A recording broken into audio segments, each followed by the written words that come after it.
मुहावरे, हिंदी व्याकरण की बहुत ही महत्वपूर्ण टॉपिक। क्लास थर्ड के बच्चों को किस तरह से एक्सप्लेन किया जाए, कैसे समझाया जाए और कौन कौन से महत्वपूर्ण मुहावरे हैं जिनके अर्थ उन्हें पता होने चाहिए क्लास थर्ड में, और फिर मुहावरों की प्रैक्टिस के लिए वर्कशीट किस तरह से बनाया जाए डिफरेंट, ताकि बच्चे इस चीज को की प्रैक्टिस कर पाए, आज की वीडियो में मैं शेयर करने वाली हूं। तो वीडियो को अंत तक देखें, पसंद आए, हेल्पफुल लगे तो एक लाइक से मुझे मोटिवेट करें, और चैनल पे नए हैं तो सब्सक्राइब जरूर करें।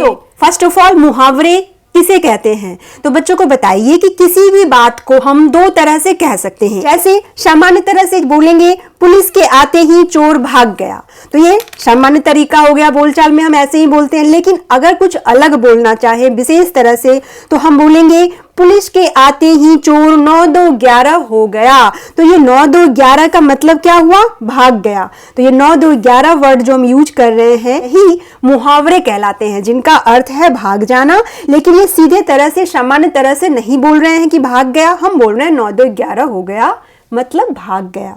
इसी तरह से मम्मा जल्दी खाना दो, बहुत भूख लगी है, ऐसे बोले, या इसी बात को और सजाकर और अच्छे से अलग तरह से बोले कि मम्मा जल्दी खाना दो, पेट में चूहे कूद रहे हैं। दोनों ही वाक्य का अर्थ सेम है कि भूख बहुत तेज की लगी है, लेकिन वहां पेट में चूहे कूद रहे हैं बोला जा रहा है, और यहाँ सिंपली बहुत तेज भूख लगी है। तो जब हम अपनी बात को किसी विशेष तरह से अलग तरह से रखते हैं तो वो मुहावरे कहलाते हैं। अब मुहावरे हम सेंटेंस में यूज क्यों करते हैं? तो ये हमारी वाक्य को और भी प्रभावशाली और सुंदर बनाते हैं, सुनने में अच्छा लगता है, बोलने में अच्छा लगता है। अब यहाँ बच्चे को बताना होगा कि मुहावरे पर्यायवाची शब्द नहीं होते हैं, उससे कंफ्यूज नहीं होना है। ये ग्रुप ऑफ वर्ड्स हैं हिंदी के जिनकी मीनिंग अलग होती है। जैसे 9-2-11 मतलब भागना, और पेट में चूहे कूदना मतलब बहुत तेज भूख लगना, इस तरह से। अब 20 मुहावरे और उनके अर्थ देखते हैं जो क्लास थर्ड के बच्चों के लिए बहुत ही महत्वपूर्ण है। तो पहला है अगर मगर करना, मतलब टाल मटोल करना। अब इनका वाक्य में प्रयोग कैसे होगा? हमें अपना गृह कार्य करने में टाल मटोल नहीं करना चाहिए। नाउ दूसरा, अपना उल्लू सीधा करना, मतलब अपना काम निकालना। जैसे इसका वाक्य में उदाहरण होगा, आजकल हर कोई अपना उल्लू सीधा करने में लगा हुआ है। नेक्स्ट, ईद का चांद होना, बहुत दिनों बाद दिखाई देना। जैसे अगर हम किसी को बोलें तुम तो बहुत दिनों बाद दिख रहे हो, ईद के चांद हो गए हो, या तुम तो ईद के चांद हो गए हो, दिखाई ही नहीं देते। तो इस तरह से इन मुहावरों का सेंटेंस में यूज कैसे होता है, ये भी बच्चे को साथ साथ में प्रैक्टिस करवानी है। नाउ, आंखों का तारा मतलब बहुत प्यारा होना, रोहन अपनी माँ की आंखों का तारा है। कमर कसना, काम के लिए तैयार होना, परीक्षा की तिथि आते ही बच्चों ने कमर कस लिया, मतलब तैयारी शुरू कर दी।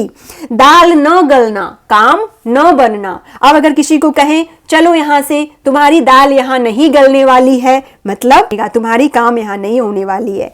नाक में दम करना, बहुत परेशान करना। जैसे आजकल मच्छरों ने नाक में दम कर रखा है। पीठ थपथपाना मतलब शाबाशी देना। परीक्षा में प्रथम आने पर दादी ने मेरी पीठ थपथपाई। नेक्स्ट, फुला न शमाना, बहुत खुश होना। दांत खट्टे करना, बुरी तरह हराना। ऊंट के मुंह में जीरा मतलब जरूरत से बहुत कम होना। घुटने टेकना मतलब हार मान लेना।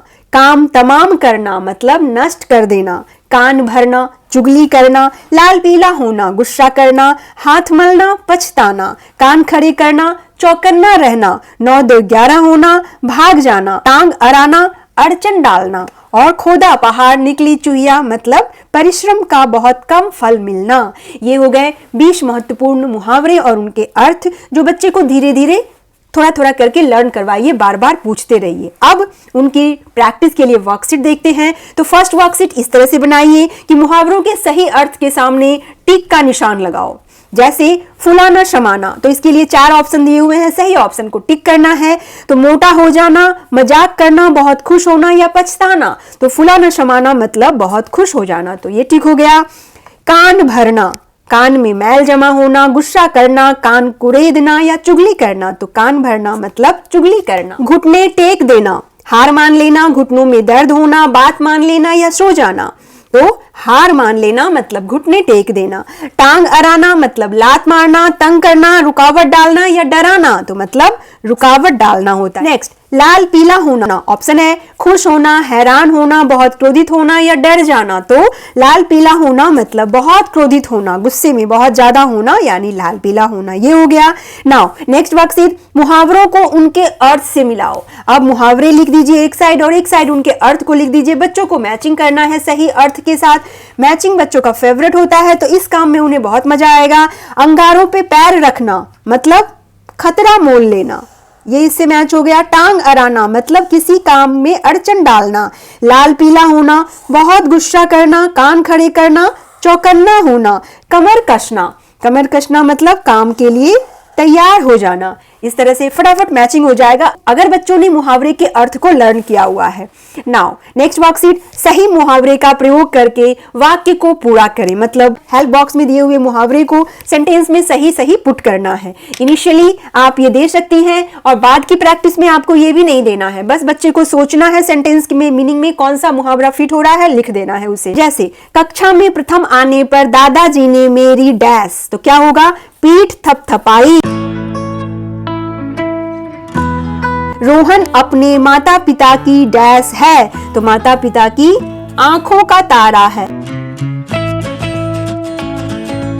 मिठाइयां देखकर मेरे डैश, यहां होगा मुंह में पानी आ गया। मिठाइयां देखकर मेरे मुंह में पानी आ गया।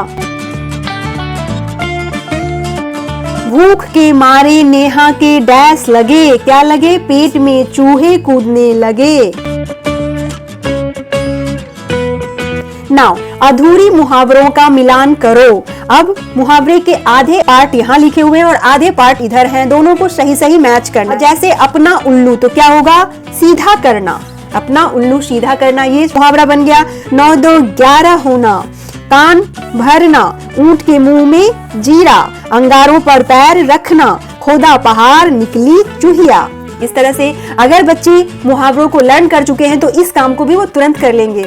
नेक्स्ट, अब दिए गए अर्थों के लिए उचित मुहावरे लिखो। अब यहाँ अर्थ लिखा हुआ है, अब इसके लिए जो एप्रोप्रिएट मुहावरा होगा, सही सही मुहावरा इस अर्थ के लिए होगा, उसे लिखना है। तो काम न बनना, तो ये किस मुहावरे का अर्थ है, दाल न गलना। तो यहाँ मुहावरा लिख देंगे दाल न गलना। पछताना मतलब हाथ मलना। टाल मटोल करना, अगर मगर करना।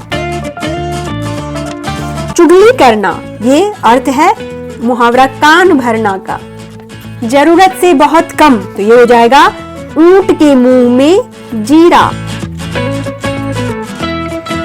नाउ फाइनली अब एक वर्कशीट इस तरह से बनाइए जो एग्जाम में बहुत ज्यादा आता है कि निम्नलिखित मुहावरों से वाक्य बनाओ। इसमें आप ये भी लिख सकती हैं कि मुहावरों के अर्थ लिखो और वाक्य बनाओ, या मुहावरों के अर्थ लिखकर वाक्य में प्रयोग करो। तो ये जब लिखा होता है तो बच्चे कंफ्यूज हो जाते हैं और उनके अर्थ को ही वाक्य में यूज करते हैं। तो यहाँ क्लियर करिए कि वाक्य में हमेशा मुहावरे का यूज करना है, उनके अर्थ का नहीं। जैसे आंख का तारा होना, तो इसका अर्थ होता है बहुत प्यारा होना, और वाक्य में हम क्या यूज करेंगे, रोहन अपनी माँ की आंख का तारा है, न कि बहुत प्यारा है।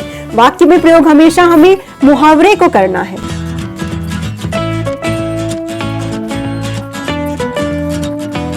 रोहन अपने माता पिता के आंख का तारा है।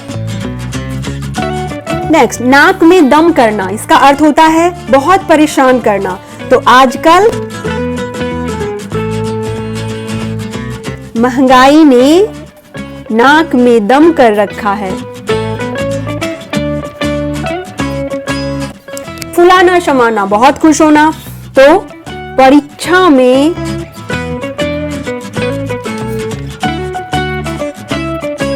की माँ फुलाना शमाई। 9 2 11 होना मतलब भाग जाना। तो पुलिस के आते ही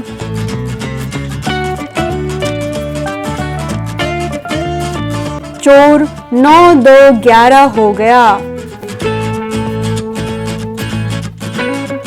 तो इस तरह से मुहावरों को वाक्य में कैसे प्रयोग करना है इसकी प्रैक्टिस भी जरूर करवाइए। एक तो इसे लिखने की हैबिट होगी, हिंदी लिखेंगे, क्योंकि हिंदी की मात्रा में ही मिस्टेक बच्चे बहुत ज्यादा करते हैं, तो लिखने की अभ्यास तो जरूर होनी चाहिए। आप एक वर्कशीट और बना सकती हैं जिसमें आप कह सकती हैं कि बॉडी पार्ट्स से रिलेटेड मुहावरों का लिस्ट बनाओ, या 5 ऐसे मुहावरे लिखो जिसमें शरीर के अंगों का प्रयोग होता है। तो हाथ मलना, कान भरना, इस तरह के मुहावरे बच्चे ने अगर लर्न कर रखी है तो लिख सकते हैं। तो दैट्स ऑल फ्रेंड्स, ये थे हिंदी के मुहावरे और उनकी प्रैक्टिस वर्कशीट क्लास 3rd के बच्चों को किस तरह से करवाई जाए। आई होप ये वीडियो आपके लिए हेल्पफुल होगी। Thanks for watching, bye bye.